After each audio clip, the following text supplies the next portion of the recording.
नमस्कार प्यारे छात्रों, आज की इस वीडियो में आप जानने वाले हैं कक्षा 10 गणित बोर्ड एग्जाम में आने वाले महत्वपूर्ण बहुविकल्पीय प्रश्न। अगर आप इन बहुविकल्पीय प्रश्नों को तैयार कर लेते हैं, याद कर लेते हैं, तो मेरी आपसे गारंटी है कि आपको 90+ मार्क्स लाने से कोई रोक नहीं सकता।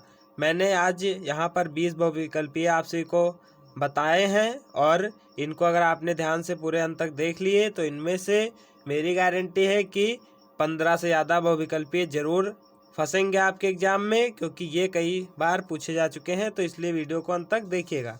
आइए वीडियो शुरू करते हैं। देखिए, पहला क्वेश्चन है प्रमेय संख्या 1458/7/12 50 का दशमलव प्रसार निम्नलिखित किन दशमलव स्थानों के बाद समाप्त हो जाएगा।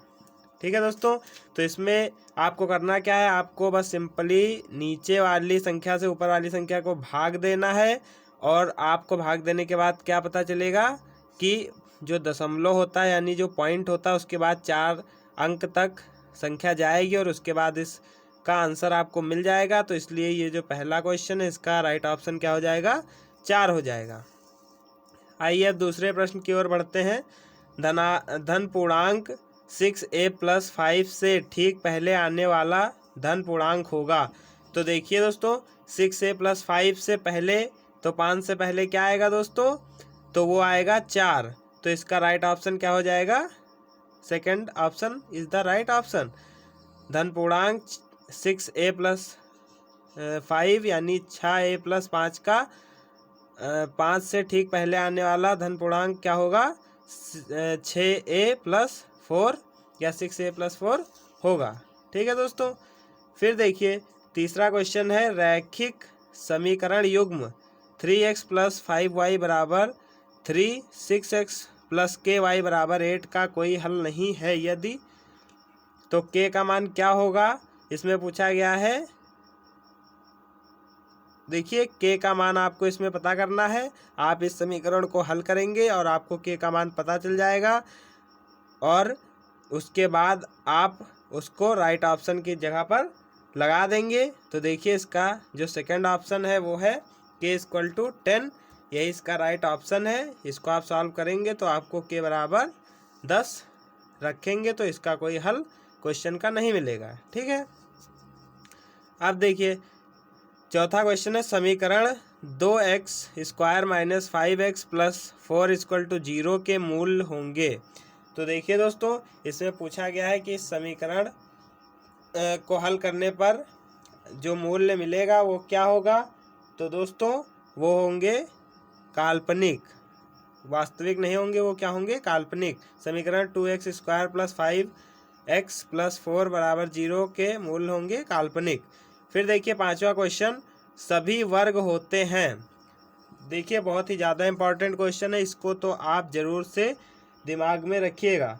तो सभी वर्ग, वर्ग क्या होता है, वर्ग मतलब होता है दोस्तों स्क्वायर, इस तरीके से जिसकी चारों भुजाएं बराबर होती हैं तो वो होते हैं समरूप। सभी वर्ग क्या होते हैं प्यारे दोस्तों, सभी वर्ग होते हैं समरूप। तो ये देखिए यहाँ तक आपके 5 क्वेश्चन कंप्लीट हो गए। अब आइए बढ़ते हैं छठे क्वेश्चन की तरफ। तो देखिए बिंदु -6,8 की मूल बिंदु से दूरी होगी। तो दोस्तों आपने इस चैप्टर को उम्मीद करता हूँ तैयार किया होगा। अगर नहीं तैयार किया है तो आप कमेंट करिएगा, मैं इसके ऊपर फुल वीडियो बना दूंगा। फिलहाल इसका जो राइट आंसर है वो हो जाएगा ऑप्शन 3 यानी 10। बिंदु -6,8 के मूल बिंदु से दूरी है कितनी, 10 सेंटीमीटर। ठीक है, फिर देखिए सातवां क्वेश्चन क्या पूछ रहा है, साइन 30 डिग्री का मान होता है। तो आपने अगर त्रिकोणमितीय अनुपात के सभी मानों को याद किया होगा या आप निकालना जानते होंगे तो आप इस क्वेश्चन को एकदम गलत नहीं करेंगे, क्योंकि दोस्तों साइन 30 डिग्री का मान क्या होता है, 1/2 होता है। ये आप सभी को पता होगा। ठीक है, इसको आप जरूर से याद करिएगा। मोस्ट इम्पॉर्टेंट क्वेश्चन ये भी है क्योंकि त्रिकोणमिति से ही आपके ज़्यादातर सवाल गणित में बनते हैं। अगर आपकी त्रिकोणमिति मजबूत है तो समझ लीजिए आपका सब मजबूत है। फिर देखिए अगला क्वेश्चन है 9 sec² a - 9 tan² a का मान होगा। देखिए दोस्तों 8वां क्वेश्चन जो है आपका, इसमें पूछा गया है 9 sec स्क्वायर ए माइनस 9 tan स्क्वायर ए का मान क्या होगा। तो आप जब इसको सॉल्व करेंगे तो दोस्तों ये 9 को कॉमन ले लेंगे और सेक से कट जाएगा, तो क्या बचेगा आपका 9 बचेगा। तो इसलिए आंसर नंबर 8 का राइट ऑप्शन क्या है, तीसरा यानी 9। ठीक है दोस्तों। फिर देखिए 9th क्वेश्चन है सेक स्क्वायर ए माइनस tan स्क्वायर ए बराबर क्या होगा। तो आप जब दोस्तों इसको सॉल्व करेंगे तो सॉल्व क्या करेंगे, ये देखिए दोस्तों, ये एक प्रमेयिका है, त्रिकोणमिति की एक प्रमेयिका है। जैसे साइन स्क्वायर ए प्लस कॉस स्क्वायर ए बराबर 1 होता है, उसी तरीके से सेक स्क्वायर ए माइनस tan स्क्वायर ए बराबर क्या होगा दोस्तों, 1 होगा। तो 9th क्वेश्चन का आपका ऑप्शन नंबर 3 सही हो जाता है। फिर आइए अगले क्वेश्चन की तरफ बढ़ते हैं। दो कोण पूरक कोण कहलाते हैं यदि उन कोणों का योग होता है। देखिए पूछा गया है कि दो कोण कब पूरक कोण कहलाते हैं। तो आपको पता होगा कि पूरक कोण वे होते हैं जब दोनों कोणों का मान क्या होता है, 90 अंश होता है, यानी 45-45 के दोनों होते हैं, उनका योग करने पर 90 आता है, तो वो क्या होते हैं, पूरक कोण होते हैं। ठीक है दोस्तों। तो क्वेश्चन 10 का जो राइट ऑप्शन है वो क्या है, पहला वाला यानी 90 अंश। फिर देखिए 11वां क्वेश्चन है sine 48 degree minus cos 42 degree का मान है। तो देखिए आपने वो अगर आपने पढ़ा होगा कि साइन 90 माइनस समथिंग बदल जाता है, कॉसेक में ऐसे बदलता ही चला जाता है। वो अगर आपने नहीं पढ़ा है तो उस कमेंट करिएगा, मैं उसको भी आपको याद करने की ट्रिक बता दूंगा। फिलहाल जो आपका 11 नंबर क्वेश्चन है उसको आप जब हल करेंगे तो उसका आंसर आएगा 0। देखिए मैं इसको आपको हल करके भी बता सकता हूँ, लेकिन दोस्तों टाइम बहुत कम है, इसलिए मैंने कहा कि आप डायरेक्ट क्या करें, क्वेश्चन और उसका आंसर याद करते चलें, क्योंकि ये क्वेश्चन बहुत ही ज़्यादा महत्वपूर्ण है। इसमें से 100% फंसेंगे सवाल, इसलिए इसको पूरा जरूर देखिएगा। फिर देखिए 12th क्वेश्चन है प्रेक्षक की आँख से प्रेक्षक द्वारा देखी गई वस्तु के बिंदु को मिलाने वाली रेखा कहलाती है। मतलब जो इंसान देख रहा है और जिस चीज़ को देख रहा है, मान लीजिए ये आप हैं और आप इसको देख रहे हैं, तो आपकी आँख से इस वस्तु को मिलाने वाली रेखा क्या कहलाती है, तो वो कहलाती है दृष्टि रेखा। क्योंकि भाई आप देख तो अपनी आँख से रहे हैं ना, दृष्टि ही तो आप अपनी वस्तु पर डाल रहे हैं, तो इसमें तो आपको एकदम कंफ्यूज नहीं होना, आपको डायरेक्ट लगा देना है दृष्टि रेखा। ठीक है।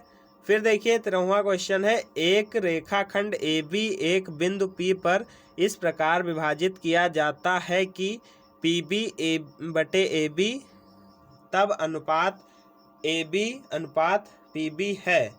तो इसका जो राइट आंसर है प्यारे दोस्तों वो हो जाएगा 4th वाला 4:3। ठीक है दोस्तों, इसको भी आपको ज़रूर से याद कर लेना है। यह आपका सर्वांग समरूप त्रिभुज वाला जो पार्ट है उसमें का क्वेश्चन है, तो आप इसको भी ज़रूर से याद कर लीजिएगा और उस चैप्टर को भी तैयार कर लीजिएगा। देखिए मैंने जैसा आपको बताया, पहले आपको क्या करना है, त्रिकोणमिति के जितने भी क्वेश्चन हैं उनको तैयार कर लेना है। उसके बाद अगर प्यारे दोस्तों टाइम बचता है तो आप अगले पार्ट की तरफ जाइएगा, पर आप सबसे पहले त्रिकोणमिति जरूर तैयार कर लें। उसके बाद वृत्त वाला चैप्टर है, फिर त्रिभुज है, फिर पृष्ठीय क्षेत्रफल है, ये सब मेन पार्ट है, इन्हीं से क्वेश्चन एग्जामिनर बनाता है। और हाँ, पहला पार्ट जो है आपका उसमें यूक्लिड विभाजन प्रमेयिका है, उसको तो आप जरूर याद कर लीजिएगा। क्या है वो यूक्लिड विभाजन प्रमेयिका आपकी क्या होती है दोस्तों, A बराबर BQ प्लस R। हाँ ये देखिए A बराबर BQ प्लस R यूक्लिड विभाजन प्रमेयिका, ये भी याद कर लीजिएगा। और पाइथागोरस प्रमेय भी जरूर से याद कर लीजिएगा। ठीक है। कर्ण बराबर लंब, कर्ण का स्क्वायर बराबर लंब का स्क्वायर बराबर प्लस आधार का स्क्वायर है ना, उसको भी आप जरूर याद कर लीजिएगा। ये सब क्या है, मेन चीज़ें होती हैं। फिर 14वां क्वेश्चन देखिए R त्रिज्या वाले वृत्त की परिधि का सूत्र होगा। तो आप दोस्तों जानते हैं कि वृत्त की जो परिधि होती है उसका सूत्र होता है 2πr। तो अगर आपको ये याद होगा तो आप तुरंत दूसरा वाला ऑप्शन टिक कर देंगे और आपका राइट आंसर हो जाएगा। तो ये देखिए अब तक हमने आपको 14 क्वेश्चन करा दिए हैं। अब अगले सेट की तरफ चलते हैं। देखिए 15वां क्वेश्चन यहाँ पर आ चुका है। आर त्रिज्या वाले वृत्त के क्षेत्रफल का सूत्र होगा। अभी आपने देखा क्या, परिधि का सूत्र था 2πr, है ना। अब क्या पूछा है, क्षेत्रफल पूछा है, तो क्षेत्रफल होता है आपका πr², तो आप ऑटोमेटिकली πr² पर टिक कर देंगे। देखिए यहाँ पर अभी मैंने इस वाले पेपर में क्वेश्चन देखिए बताया था कि आर त्रिज्या वाले वृत्त की परिधि का सूत्र क्या होगा, तो 2πr था। आपको ये याद रखना है, परिधि होगा तो 2πr, और अगर आपसे क्षेत्रफल पूछा जाएगा तो वो जो 2 आगे था ना वो पीछे चला जाएगा, πr² हो जाएगा। ठीक है, फिर अगला क्वेश्चन देखते हैं, 16वां क्वेश्चन।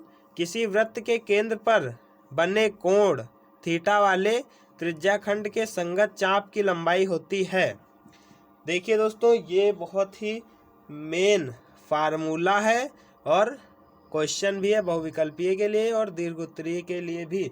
मैंने आपसे जितने भी क्वेश्चन बताए जरूरी नहीं है कि ये बहुविकल्पीय में ही आएंगे, आपको इनका फ़ायदा किस में होगा, दीर्घोत्तरीय में भी होगा, लघुत्तरीय में भी होगा और अति लघुत्तरीय में भी होगा, क्योंकि ये सारे फार्मूला बेस के सवाल हैं, इनका आपको प्रयोग करना ही करना है।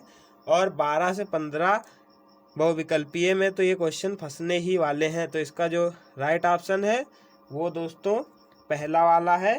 क्वेश्चन नंबर 16 का राइट ऑप्शन क्या है, पहला वाला सही है, θ/360 डिग्री गुणे 2πr। ये आपको जरूर से याद कर लेना है। ठीक है, अब चलिए अगला क्वेश्चन देखते हैं। बेलन का वक्रपृष्ठ ज्ञात करने के लिए सूत्र होता है। दोस्तों मोस्ट IMP क्वेश्चन है, मैं लिख देता हूँ IMP, मोस्ट IMP क्वेश्चन ये वाला है दोस्तों। ये तो कई बार परीक्षा में पूछा जा चुका है और अगर आप इसको नहीं याद करेंगे तो समझ लीजिए बहुत बड़ी गड़बड़ी हो जाएगी। तो देखिए, बेलन के वक्रपृष्ठ को ज्ञात करने का सूत्र है 2πrh। अभी देखिए आपने वृत्त की परिधि का सूत्र निकाला था क्या, 2πr, है ना, 2πr निकाला था। और उसी में क्या होता है, वृत्त जो होता है, ये वृत्त होता है, इसी में ऊंचाई आ जाती है, तभी तो वो बेलन बन जाता है, सिलेंडर बन जाता है कि नहीं, बताइए। इसी को तो बेलन कहते हैं, इस तरह रोटी बेलने वाला। तो इसमें देखिए इस वृत्त की क्या है, ऊंचाई आ गई, मतलब वृत्त के ऊपर वृत्त ऐसे ऐसे बनाते चले जाइए और क्या बन जाएगा, बेलन बन जाएगा। तो उसमें 2πr के साथ में h यानी हाइट है उसकी, बस ये लगा देना है। ठीक, अब देखिए 18वां क्वेश्चन है, शंकु के छिन्नक का आयतन क्या होगा। It is the most important question, you all know. इस तरीके से एक्सप्रेशन देने का मन करता है। तो ये जो 18वां क्वेश्चन है ये भी मोस्ट इंपॉर्टेंट है, ये आप सभी को याद कर लेना। शंकु के छिन्नक का आयतन पूछा। आप देखिए शंकु के छिन्नक का आयतन क्या होगा, यही आपसे इसमें इस क्वेश्चन में पूछा गया है दोस्तों। तो इसका जो राइट ऑप्शन है वो है ये वाला, तीसरा इसका जो ऑप्शन है ये राइट ऑप्शन है।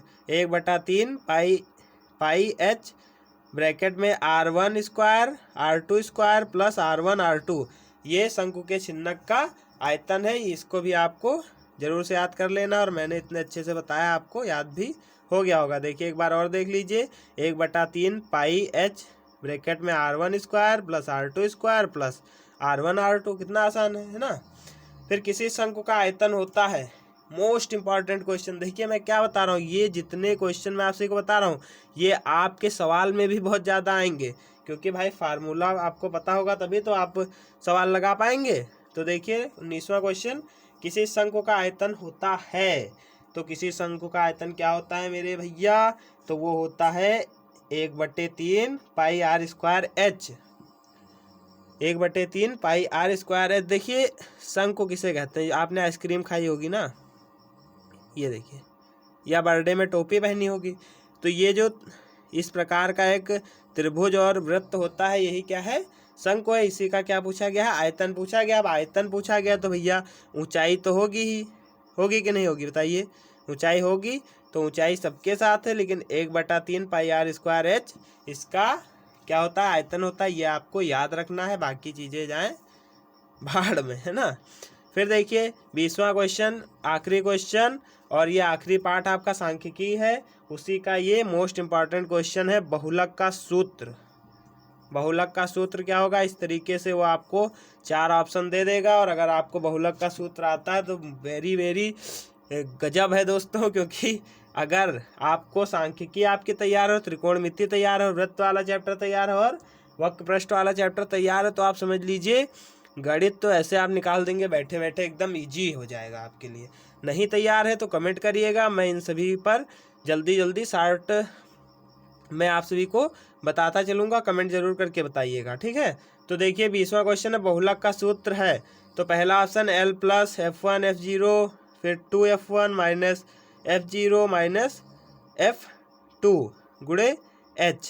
तो ये वाला जो आपका ऑप्शन है प्यारे दोस्तों, इसमें देखिए हल्का सा यहाँ पर O बना दिया गया है। क्या बना दिया गया है? O। तो ये आपको कंफ्यूज करने के लिए है, वो जो एग्जामिनर है वो यहाँ पर हल्का सा O बना देगा। अगर आपने इसको लगा दिया तो आप बहुत ही नुकसान में रहेंगे। दूसरा देखिए L प्लस N बटे 2 माइनस CF बटे F, तो ये भी नहीं है, ये संचारी बारंबारता का है, संचयी बारंबारता का। फिर देखिए ये है तीसरा L plus F1 minus F0, 2F1 minus F0 minus F2 गुणे H, और चौथा उपरोक्त सभी। तो दोस्तों इसका जो राइट आंसर है वो है ये तीसरा वाला। बहुलक का सूत्र क्या है? L plus F1 minus F0, 2F1 minus F0 minus F2 into H। तो इतना आपको बस तैयार कर लेना था और आपके मैथ का जो पेपर है दोस्तों बहुत ही अच्छा जाएगा, ठीक है प्यारे दोस्तों। ये मेरी आपसे गारंटी के साथ मैं कह रहा हूँ। देखिए इतना हमने तैयार किया था, बहुत ही मेहनत लगी। हम इस वक्त रात का समय है, 3 बज रहा है, 3:15। तो आप सभी के लिए हम इतनी मेहनत कर रहे हैं। तो दोस्तों अब अगर आपको ये वीडियो पसंद आया हो, कुछ आपने सीखा हो, आपके पेपर के लिए अगर ये ज़रूरी चीज़ मैंने बताई हो, इतनी ठंडी में रात को सर खपाया हो, तो प्लीज़ लाइक करिएगा, वीडियो को ज़्यादा से ज़्यादा शेयर करिए ताकि सभी बच्चों तक ये वीडियो पहुँचे और उनके भी अच्छे नंबर आएँ। और आपका हिंदी का पेपर बहुत अच्छा गया, आप लोगों ने कमेंट करके बताया, हमें खुशी हुई कि हमने जो पढ़ाया था उसमें से आया। ठीक है दोस्तों, ऐसे देखते रहिए आपका अपना channel how D Sanjeev sir educational. जल्द मिलेंगे नए वीडियो के साथ। अगर आप हमारे चैनल पर नए हैं तो चैनल को सब्सक्राइब जरूर करिएगा। टाटा बाय बाय, जय हिंद जय भारत।